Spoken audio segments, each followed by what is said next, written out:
Dubai കിസൈസിൽ ചെക്കന്മാർ cricket കളിക്കുന്ന സ്ഥലം. അപ്പോൾ രണ്ടാൾക്കാർ ഇവിടെ എക്സ്ക്യൂസ് മീ ഗൈസ്, ഞാൻ വൈകുന്നേരം ഇങ്ങനെ കിസൈസിലൂടെ നടക്കാൻ വേണ്ടി ഇറങ്ങി. അപ്പോൾ നിങ്ങൾ രണ്ടാൾ കളി കാണുന്നുണ്ട്.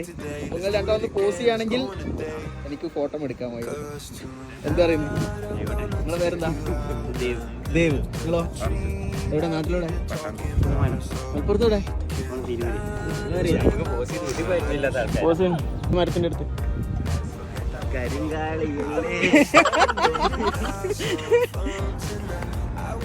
ഒരു കാലം